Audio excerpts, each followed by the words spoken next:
Hello sweet people, welcome back to my channel. Today I thought it's a good idea to share my story about my lifelong struggle with food. I know there is a lot of taboos on this, and I know there are a lot of women who are trying to lose weight, who think they're overweight. So I think it's a good idea to share my story so maybe I can inspire others to also be open about it, and maybe we can all recover together. So for me, I've always had I've always had problems with food since the day I was born. I think my mother, she ate a lot of candies like a lot of other pregnant mothers do, pregnant ladies. And I think automatically I was always drawn to sweets and cookies and chips, like all the bad food. When I was a little girl, I was like a little chubby, but like not really things to worry about really. I also noticed that for me, food has always been a coping, even when I was a little girl. So for me, I think I already started sneaking food when I was like around 2. This is because I am extremely sensitive, when I was younger, it was so bad that I could even feel people's emotions and even see auras. So for example, when there was someone in her house, one of my parents' friends, for example, and this person was laughing, but I could feel this person was not happy, this person was depressed. I thought it was a secret, and then I was the only one who knew. So this is why I started to be extra nice to this person, because I want this person to feel loved.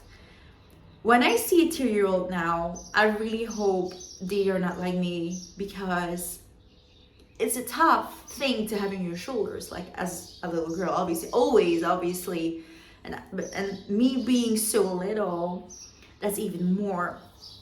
So this is where my toxic behavior around food started. So when I would eat a lot, I would feel pain in my tummy, and then I would not feel the pain that I was carrying with me, also pain from other people, not only my own pain.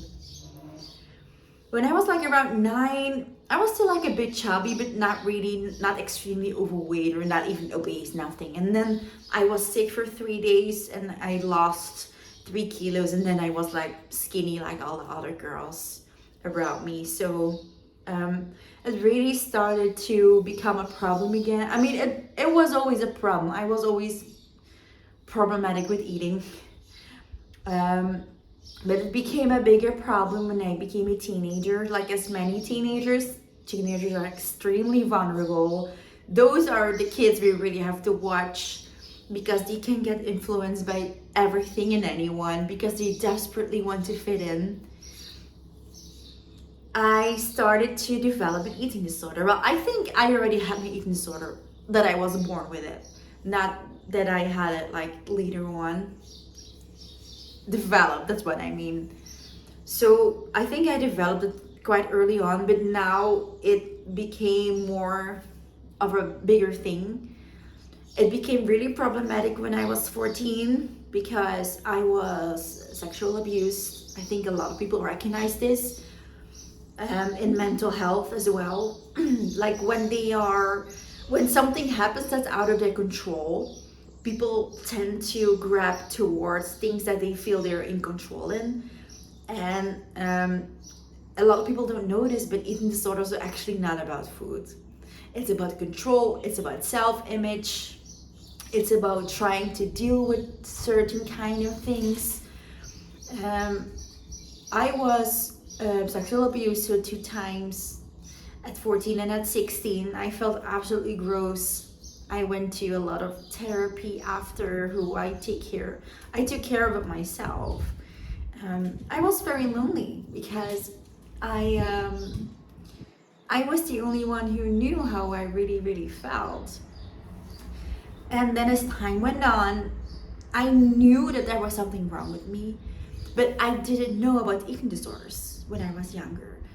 I knew about anorexia, So that is the girls that you can see immediately. They're just very skinny. They don't eat. But I didn't know that you had different kind of eating disorders. I didn't know that binge eating or bulimia, that it was eating disorder as well. You even have um, different kind of eating disorders, like we were like in between. And then when I was 19, I read an article about bulimia, and I was I was so shocked because I was like, what? This is me. I felt shocked and relieved at the same time because I was so happy that what my problem was had a name. I was like, okay, then I've always been a very highly motivated person for anything I do in my life. I was like, okay, I'm going to get better. How? I'm going to get better. So I went to my doctor, got some recommendations, like to go like to different therapists. The waiting list was a year. Finally, when it was my turn to go, they told me that I had to come in. So I went in. They asked me for my life story. Well, I told my life story, and then they told me later, okay, thank you, we will call you in about 3 months. I said, I'm sorry, 3 months? Like, I need help now. I've been waiting for a year already after I found out. And when people find out, it's already way too far, because people with eating disorders, they don't even know that they have it. You know, they say like, I don't have this. I don't have an eating disorder. It's just something that you see, but it's not what I have, what I am. People are in denial about it. So,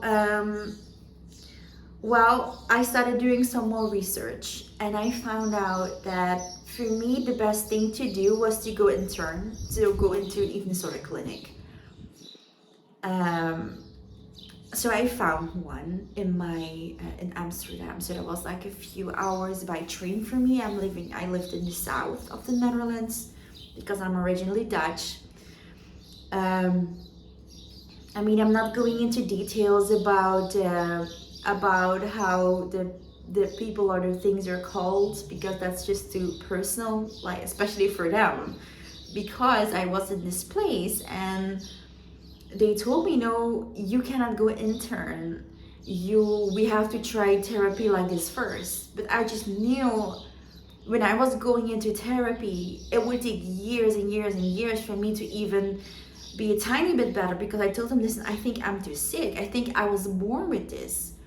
And that's the problem. I think it's in my blood. It's like and then they keep saying you have an eating disorder voice and you have your normal healthy voice. But I only had an eating disorder voice. I didn't have a normal voice because I had never known what it was like to eat normal. So I just burst out tears because I was already in contact like with different institutions, like trying to arrange my own treatment, and it was just not going well. And then finally I even had to change my insurance to be here. And it was just so strange for me, and I felt very almost discriminated because I didn't have anorexia, that I was seen as less important, that my problem was less important than someone with anorexia, even though it's the same. I mean, it's both dangerous. Like, you can die of both. Obviously, if anorexia, you will go sooner. But bulimia has a lot of other things that you can die from as well. And besides, a lot of people from bulimia, they just die of suicide. It's not something because you're too skinny, you will just die. Yeah. So in the end, I found another eating disorder clinic who would take me in immediately. It was first I was in the Netherlands for 3 days, and then I was transferred. He said, no, you're too sick. You cannot stay here, because it was a normal rehab, actually. He said, you're too sick. We cannot help you here in rehab. You have to go to South Africa, where there's the best eating disorder clinic in the world, is what they said. I hope it's true. I think it's true because I got clean, what they call. So I went there for 9 weeks. I was intern. They said never in their 20 years of existence they had anyone who was as motivated as I was.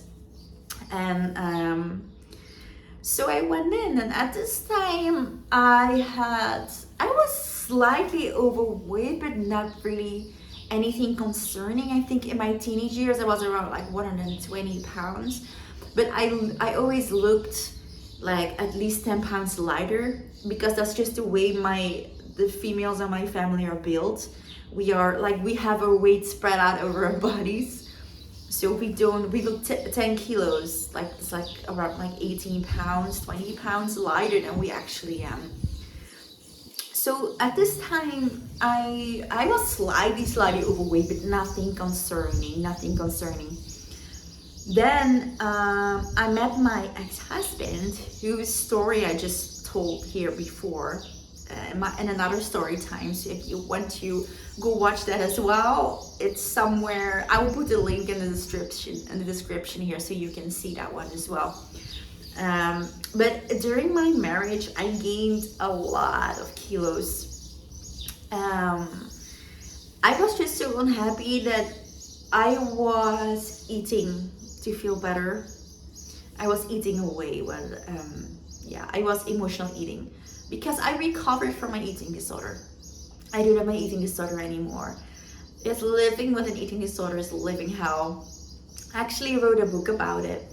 It's not published yet. I've been like going back and forth with different publishers, but I haven't found one yet where I'm very happy with. But whenever it's published, I will let everyone know, so you can read it. Because it's very important for me to tell my story, because there is such a taboo on eating disorders and on eating problems in general. So then after my divorce and everything, like a year ago, I lost 20 pounds while I was going on keto. After I had like a little bit of a rebound, because I was going through emotional struggles, and it's, losing weight. It's not about food again. It's more about obviously it's about food, obviously, but it's mostly mentally than physically. I think for most people. So also for me. Right now I weigh around 200 pounds. I look a little lighter, but I think I look 20 pounds lighter than I actually am. I would like to lose weight again in the near future. I've been trying here, but with the renovations going on, and with being like moving to a different country where I'm unknown, I feel like an alien here sometimes. Oh, my hair looks I have to wash my hair again. That I have to go to the gym, as all of you know. Maybe it's fun to show you my routine, like how I take care of my body here in Spain without having a bathroom or a kitchen. Maybe that's fun for everyone to see. That later. So I'm still an emotional eater. I don't know if that will always be a problem for me. I hope not. I don't know how it's like when there are kids in the picture, because I really don't want them to struggle with food as well. So I think it's important to figure out this problem before I'm adding kids to the story. But on the other hand, there are a lot of other women who are emotional eaters. Also a lot of men, obviously, but I'm a woman, so I'm talking like for us ladies. And I think most people who watch this are women anyway, so. But so I don't know if I will share my weight loss story on YouTube. Maybe I will in the future, who knows. What I said, I already went from, I went from size XXL to L already. So it's a big difference how I look like now. I gained a little bit of weight, but I'm still in size L. So that's great. One day I hope to be in size like medium something again. Okay, loves, well, have a good rest of your day. I hope everyone is fine. Keep keep watching for more stories, updates about my life. I would like this to be a lifestyle channel. And later, when I'm pregnant, when I'm having babies, I would like this to be a family channel. So this is a nice introduction to it.